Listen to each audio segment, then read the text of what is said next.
నమస్కారం. ఆధ్యాత్మిక సుధాసాగరం ధర్మ సందేహాలు కార్యక్రమానికి స్వాగతం. ధర్మో రక్షతి రక్షితః. ధర్మాన్ని రక్షిస్తే ఆ ధర్మం మనల్ని రక్షిస్తుంది. ధర్మానికి కట్టుబడి జీవనాన్ని సాగిస్తే తప్పకుండా సద్గతి కలుగుతుంది అన్నది పురాణ వచనం. దానికి అనుగుణంగానే ప్రతినిత్యం చాలా మంది చాలా రకాల ధర్మాలని ఆచరిస్తూ ఉంటారు. చాలా సందర్భాల్లో చాలా రకాల సందేహాలు కలుగుతూ ఉంటాయి, సహజమే. మరి ప్రేక్షకులు వాళ్ళకు కలిగిన సందేహ నివృత్తిగా ఎంతో శ్రద్ధగా మన ఈ కార్యక్రమానికి ఉత్తరాల ద్వారా, ఈమెయిల్స్ ద్వారా రాసి పంపిస్తూ ఉంటారు. వాటన్నిటికీ శాస్త్రీయ సమాధానాలు అందించడానికి మన ముందున్నారు తెలుగు, సంస్కృతం, ఆంగ్ల భాష అనువాదకులు, ప్రముఖ రచయిత, గ్రంథకర్త, రామాయణ ప్రవచనానికి పర్యాయపదంగా నిలిచిన వారు, లలిత సహస్రనామ ప్రవచనకర్త, మీ అందరికీ సుపరిచితులైన డాక్టర్ మైలవరపు శ్రీనివాసరావు గారు. వారితో మాట్లాడి మరిన్ని విషయాలు వారి మాటలు తెలుసుకుందాం. ఈనాటి కార్యక్రమాన్ని ప్రారంభిద్దాం. నమస్కారం అండి. నమస్కారం అమ్మా. మొదటి ఉత్తరం చూద్దామండి. కుమార్ వరంగల్ నుంచి రాస్తున్నారు. వివాహాలు ఎన్ని రకాలు, వాటిలో ఏది ఉత్తమమైనది తెలియచేయగలరు అంటూ రాస్తున్నారు. అష్టవిధం స్మృతం. ప్రాచీనులు బాగా ఆలోచించి ఇద్దరు వధూవరులుగా అయి వివాహాన్ని చేసుకుని భార్యాభర్తలుగా కావడానికి ఎన్ని మార్గాలు ఉన్నాయో అని చెప్పారు. వాటిల్లో అమోఘమైనటువంటి వివాహం ఆర్ష వివాహం. ఇటు అటు ఋషులని చూసుకుని, ఇటు అటు గోత్రాలను చూసుకుని, ఇద్దరిది ఒకే గోత్రం కాకుండా ఉండేలా చూసుకుని, ఏ తల్లి తండ్రి తనని ఇంతకాలం పెంచారో ఆ పురుషుడు ఆ తల్లి తండ్రుల యొక్క మాటని వింటూ వాళ్ళు సూచించినటువంటి ఆ పిల్లని తన ఇష్టానికి అనుగుణంగా ఆలోచించుకుని, అదే పద్ధతిగా ఇటుపక్క ఉన్నటువంటి ఆ కూతురు తల్లి తండ్రి యొక్క మాటని వింటూ నా క్షేమాన్ని కోరేవాళ్ళు నిజంగా వాళ్ళిద్దరే అని అనుకుంటూ ఆ అమ్మాయి ఆ పిల్లవాడిని చూసి ఇష్టపడి ఈ ఇద్దరు కలిపి చేసుకునేటటువంటి వివాహం అమోఘమైనటువంటి వివాహం, శాశ్వతంగా నిలిచే వివాహం. పెళ్లి పేరు వియ్యము అని. ఆ వియ్యం పేరిట ఏం చేయాలి? ఇటుపక్క అమ్మాయికి సంబంధించిన అందరు బంధువులు, అటుపక్క అబ్బాయికి సంబంధించిన అందరు బంధువులు కలిసి మొత్తం ఒక కుటుంబంగా, వీళ్ళకో 100 మంది బంధువులుంటే వాళ్ళకో 100 మంది బంధువులుంటే 200 మంది ఈ ఇద్దరి పేరిట కలవాలి. అది వియ్యం. అలా ఉన్నప్పుడు అమ్మాయి ఏదైనా పొరపాటు చేస్తుంటే తప్పమ్మాయి అని చెప్పేవాళ్ళు ఉంటారు. వాడేదైనా పొరపాటు చేస్తే రే చేయకూడదురా, అమ్మాయి ఎక్కడి నుంచి వచ్చింది లక్ష్మీదేవి అని చెప్పి వీళ్ళు ఉంటారు. ఇలా ఈ ఇద్దరు తల్లి తండ్రికి అనుగుణంగా వివాహం చేసుకునే వివాహం శాశ్వతంగా నిలుస్తుంది. ఈవేళ 60 సంవత్సరాలు లేదా 55 అలా ఉన్నటువంటి వివాహాలన్నీ కూడా దాదాపుగా అన్నీ కూడా ఎక్కడో 1-2 తప్ప అన్నీ తల్లి తండ్రి కుదిర్చి చేసినటువంటి సంబంధాలే. 20 ఏళ్ళో 25 ఏళ్ళో వచ్చేంత వరకు ఏ తల్లి తండ్రి తన యొక్క యోగాన్ని, క్షేమాన్ని, ఆరోగ్యాన్ని, బుద్ధిని, చదువుని అన్నిటినీ జాగ్రత్తగా ప్రతిక్షణం నాకు నా పిల్లవాడే నా 2 కళ్ళు అన్నట్టుగా ఆలోచించి చేశారో, పెళ్లి దగ్గరికి వచ్చేసరికి మాత్రం మా ఆలోచన మేము చేసుకుంటాం. అదేమైనా కృతజ్ఞత? వాళ్ళు ఇంతకాలం చేశారే, నువ్వేం చదవాలో నేను నిర్ణయించుకునే చదువుకున్నావా? మేము చెప్పాం. నీకు ఆరోగ్యం సరిలేనప్పుడు ఎవరు నిన్ను రక్షించారు? మేం చేశాం. ఆ తల్లిదండ్రులు చేసినటువంటి సహాయాన్ని కనీసం కూడా గుర్తించకుండా వివాహానికి వచ్చేసరికి నా ఇష్టం నేను చేసుకుంటాను, ఆ విధానాన్ని అంగీకరించని ప్రాచీనులు అలా ఆ ఇద్దరి యొక్క ఇష్టాన్ని బట్టి ఏర్పాటు చేసినటువంటి వివాహం ఏదైతే ఉందో అది శాశ్వతమైనది, ధర్మబద్ధమైనది, చాలా కాలం నిలిచేది, పొరపొచ్చి వచ్చినప్పుడు సరిదిద్దడానికి వీలైనటువంటిదిగా ఉంది. కాబట్టి అది శ్రేష్టం. దుష్యంతుడు ఉన్నాడు. శకుంతల లేనప్పుడు మాత్రమే ఆశ్రమానికి వచ్చేవాడు. మొదటిసారి శకుంతల మాత్రమే ఉండి కణ్వుడు లేని సందర్భంలో వచ్చాడు. అది అనుకూలమైంది దానికి. అక్కడి నుంచి కణ్వుడు లేని సమయాన్ని గమనించుకుని శకుంతల మాత్రమే ఉన్న చోటుకు వస్తుండేవాడు. పాపం శకుంతల చాలా మంచిది. అసలు నిజానికి ఓ మాట మాట్లాడితే స్త్రీ చాలా ఉత్తమురాలు. తనంత తానుగా ప్రేమలోకి దిగదు. వీడు మెల్లిగా గోకి గోకి గోకి ప్రేమలోకి దింపుతాడు. ఆ దింపిన తర్వాత పూర్తిగా వాడిని ఇష్టపడుతుంది. అక్కడి నుంచి ప్రారంభమవుతుంది కదా. అలా దుష్యంతుడు ఆమెని ముగ్గులోకి దింపి మెల్లిగా వివాహం దాకా తెచ్చి మన ఇద్దరం వివాహం చేసుకుందాం. ఆవిడంది పురోహితుడు కావాలి, వాళ్ళు కావాలి, వీళ్ళు ఆశ్రమ విధానంగా పాప అసలు ఆశ్రమాల్లో పెళ్ళిళ్ళే ఉండవు. అందరూ అట్టలు కట్టిన జడలతో తిరుగుతుంటే వాళ్ళకి పెళ్ళిళ్ళే ఉంది, అసలు కన్నుడికి వివాహం కాలేదుగా అంటే అన్నాడు, అమంత్రకమిదం గాంధర్వం, మంత్రం లేకుండా పురోహితుడు లేకుండా ఏమీ లేకుండా గాంధర్వం అనే వివాహం ఒకటి ఉంది, అది శాస్త్రబద్ధం ధర్మబద్ధం, మనం చేసేసుకుందాం అన్నాడు. ఆ పిచ్చిపిల్ల అలాగే నమ్మింది. పురుషుడు స్త్రీని ఏ విధంగా అలా జాగ్రత్తగా వివాహం చేసుకునే పూర్వ దశలో ప్రవర్తిస్తాడో మనకి అభిజ్ఞాన శాకుంతలం అమోఘంగా భారత గ్రంథం ద్వారా తెలియజేస్తుంది. ఎవ్వరూ లేరు, పురోహితుడు లేడు, మరొకడు లేరు. సాక్షి ఎవరంటే ఆయనకి ఆవిడకి ఈయన. తర్వాత పిల్లవాడు కలిగిన తర్వాత ఆవిడ పెడితే నువ్వెవరో నాకు తెలియదు అన్నాడు. ఏనట నీవేట సుతుడట ఏనెన్నడు తొల్లి చూచి ఎరుగను నిన్ను మానినుల అసత్యవచనులు నాన్ ఇట్టులు అసత్య భాషణంబు ఉచితంవే. నువ్వెవరు, నేనెవరు, మన ఇద్దరం ఏమిటి, పిల్లవాడేమిటి, ఇది నేను నమ్మను అన్నాడు. గమనించుకు చూడాలి ఈవేళ లోకంలో ఉన్న ఆడపిల్లలు. ఎక్కడో దుష్యంతుడు, ఎక్కడో శకుంతల అలా జరిగిందని అనుకోకూడదు. అలాంటి పరిస్థితే ఇలాంటి స్థితిలో ఏ ఆడపిల్లకైనా జరిగితే ఆ పురుషుడు కాదు అని అంటే దిక్కేమిటి ఆ పిల్లకి? ఆత్మహత్య చేసుకోవడమా? చేస్తే అతన్ని ఏ విధంగా శిక్షించినట్టు? అది అమంత్రకమైనటువంటి గాంధర్వం, అది క్షత్రియుడికి ఉచితం అని చెప్పి దుష్యంతుడు వివాహం చేసుకున్నాడు. అక్కడ భారతం మనకి తెలియచేసే విషయం ఏమిటంటే, సాక్షాత్తు అశరీరవాణి సాక్ష్యాన్ని చెప్తూ నీ భార్య ఈవిడ అని చెప్పింది. ఈవేళ ఆకాశవాణి కానీ అశరీరవాణి కానీ మరోటి కానీ సాక్ష్యం చెప్తుందా? పక్కింటి వాడు కూడా ఏమోనండి మాకు తెలియదు అంటాడు. అంత ధర్మజ్ఞులు తప్ప దేశంలో ఎవరో మంచివాడు లేరు. కాబట్టి పిల్ల తన జాగ్రత్తలు తను చూసుకోవాలి. ఇది మగవాళ్ళకు ఉండద్దా? శ్రీడవైపోయి చెప్తుంటారు. కాదు, అద్దాన్ని రాయిని తీసుకొచ్చి ఆ ఎదురుబెదురుగా వ్యక్తులు వచ్చేటప్పుడు అద్దం వల్ల రాయి ఏం నష్టపోదు, రాయి వల్ల అద్దం నష్టపోతుంది. కాబట్టి స్త్రీ ఆలోచిస్తుంది, కాబట్టి స్త్రీ జాగ్రత్తగా ఉండాలని సూచించారు వాళ్ళు. ఇక పైశాచిక వివాహం, రాక్షస వివాహం అని మరో రెండు ఉన్నాయి.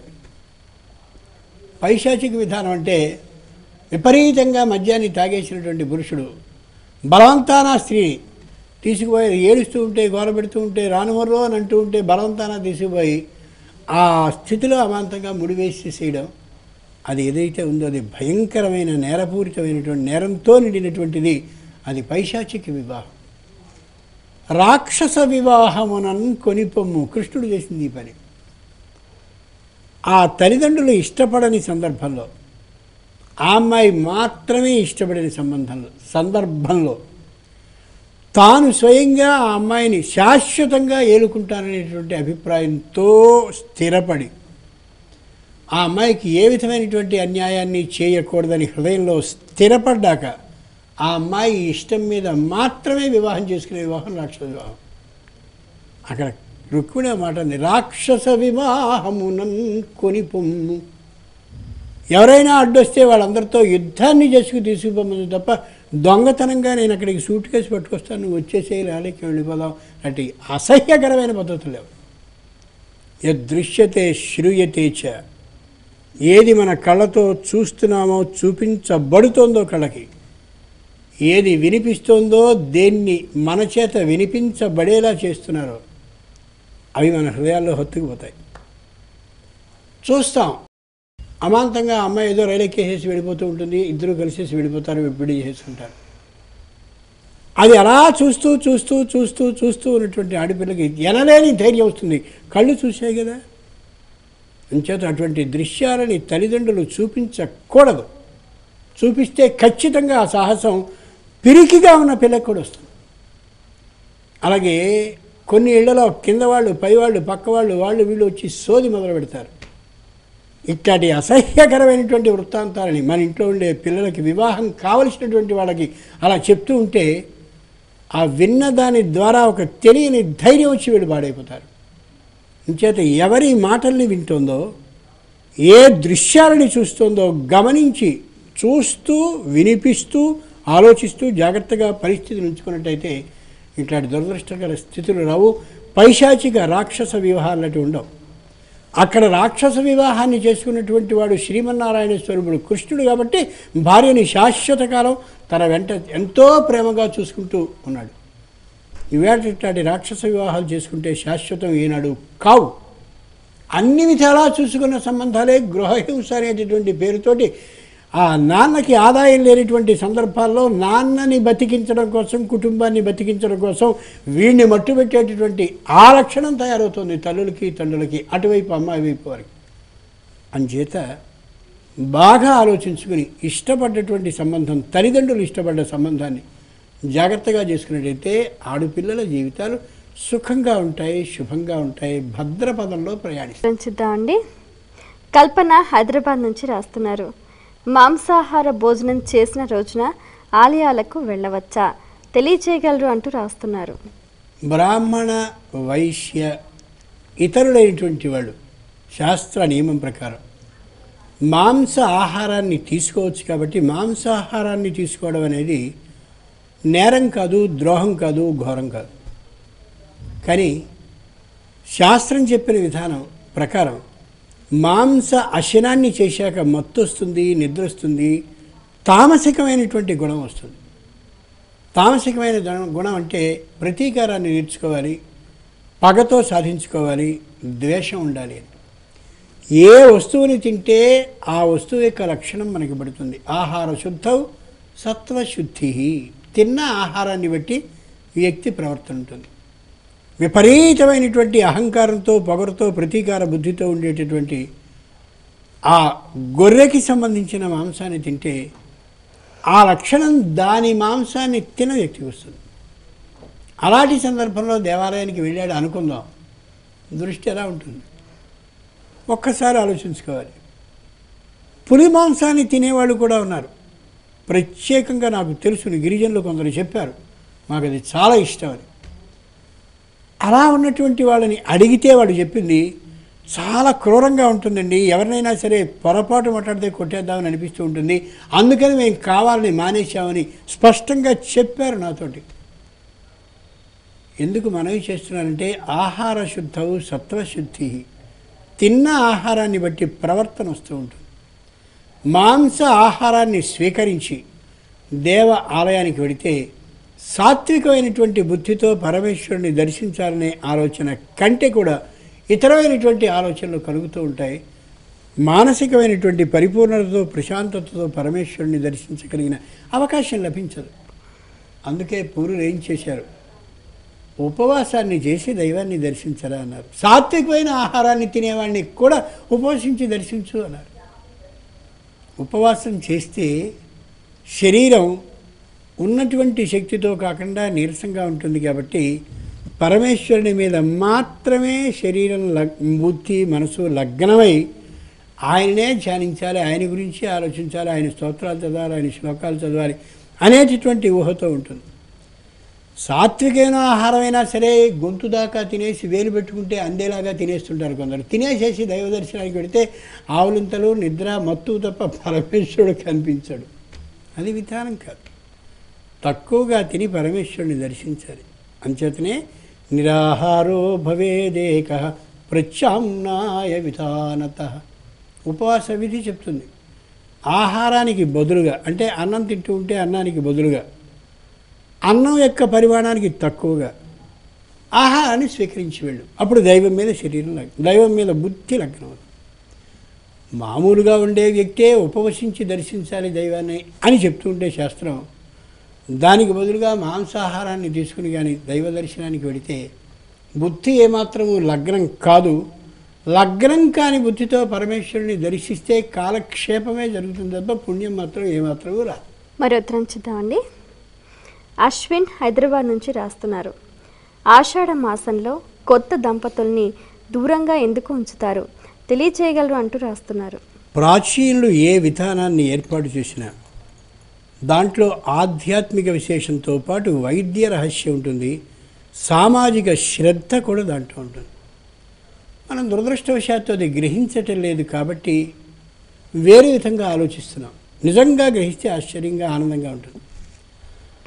ఆషాఢమాసం వచ్చేసరికి తొలకరి చినుకు పడుతుంది. అంతకుముందు జ్యేష్ఠ పూర్ణిమ వచ్చినప్పుడు ఏరువాక పున్నమిని చేస్తాం. ఆ ఏరువాక పున్నమి రాగానే పశువుల్ని శుభ్రంగా కడిగి, పశువుల్ని పూజించి, పశువుల కొమ్ములకి చక్కనైనటువంటి పుష్పమాలికలు అలంకరించి, ముఖాలకి చక్కని బొట్టు పెట్టించి, ఊరంతా వాటిని తిప్పి, నాగళ్ళు, నాగలి శీలలు, కర్రులు, ఆ ఒడులు, ఒడిశీలలు, వీటన్నిటికీ సంబంధించిన మరమ్మత్తులు ఏమున్నాయో అవన్నీ చేసుకుని మొట్టమొదటిసారిగా ఆ పొలానికి నమస్కరించి, పొలానికి లక్ష్మి, భూలక్ష్మి కదా ఆవిడ, భూదేవికి నమస్కరించి అప్పుడు ఎద్దుల జతని నాగలితో దింపుతారు. దాన్ని హలకర్మ అంటారు. ఇంత జాగ్రత్తగా భూదేవిని ఆరాధిస్తారు ఆవిడ. ఇది ఎందుకని రాబోయే ఆషాఢ మాసంలో అప్పటికప్పుడు వెతుక్కుని, ఒరే మేడికి లేదురా, నాగలికి మేడికర్ర సరిగా లేదురా అని అప్పుడు వెతుక్కుంటే అప్పుడు వడ్లాపతుడి దగ్గరికి వెళితే ఆయన దొరుకుతాడు, దొరకపోతాడు, ఇవన్నీ ఇబ్బందులు కదా. అంత ముందు చూపు, నెల రోజుల ముందు చూపు.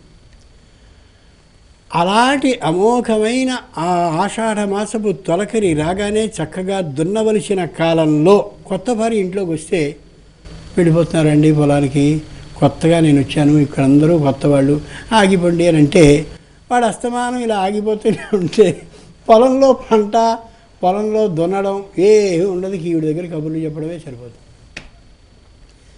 ఏ 4 నెలల పాటు శ్రావణ భాద్రపదాలు విపరీతంగా దిమ్మరించి వర్షాలు కురుస్తాయో, ఆషాఢమాసంలో దానికి కావలసిన ఏర్పాట్లన్నీ చేసుకోవాలి. ఆ ఆషాఢం మొత్తం ఈవిడితో విందు వినోదాలతో కానున్నట్టయితే శ్రావణ భాద్రపదాల్లో వర్షం కురిస్తే పొలం ఇమికిపోతుందే తప్ప విత్తనాలు అవి వేసేటటువంటి అవకాశం కుదరదు, దాన్ని పదును చేయలేదు కాబట్టి. అంచేత ఆషాఢంలో భార్యని భర్తని దూరంగా ఉంచేవారు. వ్యావసాయిక దేశం కాబట్టి వ్యవసాయ ప్రధానంగానే జీవితం ఉంటుంది కాబట్టి, జీవిక దాని మీదే కాబట్టి. రెండవది, ఆషాఢంలో కానీ అమ్మాయి నెలతప్పినట్టయితే మంచి అమోఘమైన వేసవికాలంలో కాన్పు లభిస్తే అప్పుడు పుట్టేటటువంటి పిల్లలకి నీళ్లు, పాలు అవన్నీ దొరక్కపోవడంతో పాటు ఆ విపరీతమైనటువంటి వేడిమి కారణంగా ఎదుగుదల కూడా సంతానానికి చక్కగా ఉండదు. అందుకోసమే ఒకసారి చూస్తే కుక్కలు కానీ, పశువులు కానీ ఇవన్నీ కూడా కార్తీకం అలాగే ఆ వెనుకదైనటువంటి మాసాల్లో గర్భాన్ని ధరిస్తాయి. బలిష్టంగా ఉండేటటువంటి అవకాశం ఏ కాలంలో అయితే అనుకూలమో పరమేశ్వరుడు వాటికి ఋతువు ఆ కాలంలో ఏర్పాటు చేశాడు. ఏ విధమైన ఋతు నియమము లేకుండా ఉండేటటువంటి జాతి మనుష్య జాతే తప్ప మిగిలిన అన్నిటికీ ప్రత్యేకమైన ఋతుధర్మం ఉంటుంది. ఈ ఋతువులో మాత్రమే వాటికి గర్భధారణ, మిగిలిన కాలాల్లో ఉండదు. ఇంకా ఆషాఢంలో మరో విశేషం ఉంది. ఆషాఢ శుద్ధ ఏకాదశి రాగానే శయన ఏకాదశి, దాన్ని తొలి ఏకాదశి అని పిలుస్తారు. చాతుర్మాస్య వ్రతారంభం జరుగుతుంది 4 నెలల పాటు. స్వాముల వాళ్ళందరూ కూడా ఎక్కడున్నారో సంప్రదాయం తెలిసిన వాళ్ళైతేనే సుమా వాళ్ళు అదే మఠంలో ఉండిపోవాలి, ఊరూరో తిరగకూడదు, ఒకే చోట ఉండాలి. అందరికీ ధర్మబోధని చేస్తూ ఉండాలి, శ్రీహరి గురించి చెప్తూ ఉండాలి. అలా చెప్పేటటువంటి విధంగా ఈ స్వాముల వాళ్ళు కూడా శిష్య సంచారం అంటూ చేయరు. ఎందుకని? అమోఘమైన హలకర్మ, పొలానికి సంబంధించిన పనులన్నీ మేమిలా తిరుగుతూ ఉంటే మమ్మల్ని గృహస్థులైన వాళ్ళు సేవిస్తూ ఉండేటటువంటి సందర్భంగా పొలం పనులు ఆగిపోతే సంవత్సరపు ఆ మొత్తం అన్ని రోజులు వ్యర్థమై తిండి ఉండదనే అభిప్రాయంతో వాళ్ళు సంచరించారు. స్వాముల వాళ్ళు సంచరించకుండా ఆగేది పొలానికి పని చేసుకోవలసినటువంటి ముందు చేయవలసిన పనులన్నీ చేసుకునేందుకు వీలైనది, ఆ పైనుంచి వర్షం వచ్చినప్పుడు చేసుకోవలసిన అమోఘమైన పనులన్నింటికి అవకాశాన్ని ఇచ్చేది అయ్యేటటువంటి ఆషాఢ మాసంలో భార్యని భర్తని ఒకచోట కొత్తగా పెళ్ళైనటువంటి వాళ్ళని ఉంచినట్టయితే వాళ్ళు దీని మీద దృష్టి ఉంచరు కాబట్టి వద్దు అని నిషేధించారు. దానితో పాటు సంతానం కూడా సక్రమమైనది లభించదు కాబట్టి. అంచేత ఆధ్యాత్మిక రహస్యం, దీనితో పాటు సామాజిక స్పృహ, ఈ రెండితో పాటు వీళ్ళకి సంబంధించిన సంతాన ఆలోచన, ఇన్ని లౌకికమైన ప్రయోజనాలు, ఆధ్యాత్మిక ప్రయోజనాలు కలిసి ఉన్నటువంటి మాసం గురించి ఆషాఢంలో ఈ విధమైన నిర్ణయాన్ని చేశారు. మరి ఉత్తరం చూద్దామండి. కరీంనగర్ నుంచి సురేఖ రాస్తున్నారు. స్త్రీలు జుట్టు ఎందుకు విరబోసుకోకూడదు అని అంటారు, తెలియజేయగలరు అంటూ రాస్తున్నారు. కొంతమంది జుట్టులా దువ్వుతూ ఉంటారు. జుట్టు నిండా దుమ్ము, ధూళి, క్రిములు, కీటకాలు ఉంటాయి. ఆ దువ్వినప్పుడు ఎవరి మీద పడతాయి? వెనుక ఉన్నటువంటి వాళ్ళ మీద పడతాయి. ఇళ్లలో కూడా జుట్టును అలా విరబోసుకుని దువ్వుకోవద్దని పెద్దలనే మాట. సన్న వెంట్రుకలన్నీ నేల మీద పడుతూ ఉంటాయి. విస్తరి నేల మీద వేసుకుని భోజనం చేసేటటువంటి సందర్భంలో ఎంత జాగ్రత్తగా అంతకు ముందు ఊడ్చినప్పటికీ కూడా కంటికి కనిపించని విధంగా కేశం ఉంటుంది. కాబట్టి కేశం కానీ వచ్చినట్టయితే అన్నదుష్టం అంటారు దాన్ని, అంటే దుష్టమైన అన్నం విడిచిపెట్టి వెళ్ళాలి అని పెద్దలు చెప్పిన మాట. పొరపాటున గొంతులోకి వెళ్ళినట్టయితే ఎంత కష్టం అది. అందుకోసం ఏ జుట్టును అలా విరబోసుకుని ఉంటారో ఆ విరబోసుకున్నటువంటి దుమ్ము ధూళి మొత్తం అంతా కూడా ఇలా అన్నప్పుడల్లా ఆ పక్కకు అలా ప్రసరిస్తూ ఉంటుంది. చక్కగా దాన్ని ముడి వేసుకున్నటువంటి పద్ధతిలో ఉన్నట్లయితే ఈ పరిస్థితి ఉండదు. అంచేతనే స్త్రీ దేవతలు మనం చూస్తే చంపకాశోక పున్నాగ సౌగంధిక లసత్కచ, ఆ అమ్మవారు కూడా ఒక్కోసారి అలా విరబోసుకున్నట్టుగా మేము చూసామండి సినిమాల్లోనూ పురాణాల్లోనూ అక్కడక్కడ అని. మనం సినిమాలో చూసామంటే అది నిజం కాదనేది 100కి 100 పాళ్ళు చెప్పేయచ్చు, అనుమానం ఏమాత్రం లేదు. ఎలా ఉంటారో దేవతలైనా సరే వాళ్ళు అందంగా ఉండకపోతే వాళ్ళు దేవతలు కాదని వాళ్ళకు భ్రాంతి, అంచేత వాళ్ళు అలా తీసేస్తూ ఉంటారంతే. కానీ మనకి అందరూ కూడా చక్కని ధమ్మిల్లో అంటే కొప్పుతో కనిపిస్తారు వాళ్ళందరూ కూడా. ఆ జుట్టుకి పట్టేటటువంటి విధానం ఇది. 2, ఏదైనా ప్రతిజ్ఞ చేసినటువంటి సందర్భంలో జుట్టు విరబోసుకుని ఉండాలి అనేది ద్రౌపది మనకి తెలియజేసినటువంటి సత్యం. ఏ దుశ్శాసనుడి వక్షస్థలాన్ని చీల్చి భీమసేనుడు స్వయంగా రక్తాన్ని తాగుతానని ప్రతిజ్ఞ చేశాడో ఆ ప్రతిజ్ఞ నెరవేరేంత వరకు కూడా ఈ వేణిని విరబోసుకునే ఉంటానని వేణి సంహార నాటకంలో ప్రతిజ్ఞ చేసి చెప్తుంది ద్రౌపది. అంటే ఒక ప్రతిజ్ఞ జరిగేటటువంటి సందర్భంలో విరబోసుకుని ఉండడం.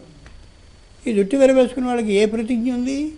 ప్రతిజ్ఞ లేదు. ఊరికే జుట్టు ముడి వేసుకుని ఏదో జడాల్లుకోవడానికి తగిన సమయం లేక విడిచేయడమే తప్ప జుట్టు విరబోసుకోవడంలో అంతకంటే అంతరార్థం ఏం కనిపించదు.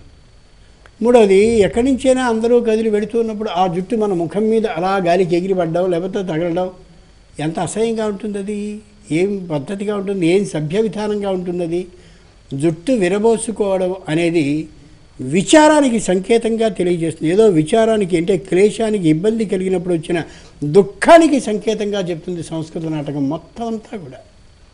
అంచేత చక్కనైనటువంటి విధానంగా మంచి కొప్పు పెట్టుకోవడం కానీ లేకపోతే ఒక జడని అల్లుకోవడం కానీ ఆ విధానాన్నే ప్రాచీన విధానం సమర్థిస్తుంది తప్ప జుట్టు విరబోసుకోవడాన్ని ఏమాత్రమూ అంగీకరించదు. అది క్లేశానికి విచారానికి గుర్తు. కాబట్టి నిజమైనటువంటి విచారం ఉన్నట్టయితే జుట్టు ముడి వేసుకోవాలి, కనీసం అదేదో జడగా అల్లుకోవాలి అనే ఊహ కూడా కలగదు. కాబట్టి అలాంటి వాళ్ళు వేసుకోలేండి. కానీ అందం కోసం దాన్ని అలా విడిచిపెట్టడం పద్ధతి కాదు అని శాస్త్ర సంప్రదాయం తెలియజేసే కఠిన సత్యం. చాలా సంతోషం అండి. మీ అమూల్యమైన సమయాన్ని కేటాయించి మా ప్రేక్షకుల ధర్మ సందేహాలకు శాస్త్రీయ సమాధానాలు అందించినందుకు ధన్యవాదాలు. వీక్షించారు కదండి, ఇది ఇవాళ ధర్మ సందేహాలు కార్యక్రమం. మీకు కూడా ఏవైనా ఆధ్యాత్మిక ధర్మ సందేహాలు కలిగితే మా ఈ కార్యక్రమానికి మీ సందేహాలని క్లుప్తంగా, సూటిగా, స్పష్టంగా పోస్ట్ కార్డ్పై లేదా ఈమెయిల్ ద్వారా రాసి పంపించండి. మా చిరునామా ధర్మ సందేహాలు, కేర్ ఆఫ్ భక్తి TV, road number 92, Jubilee hills, Hyderabad 5,96,000. మా ఈమెయిల్ ఐడి bhaktihyd@gmail.com. మరో కార్యక్రమంలో మళ్ళీ కలుసుకుందాం. అంతవరకు సెలవు. నమస్కారం.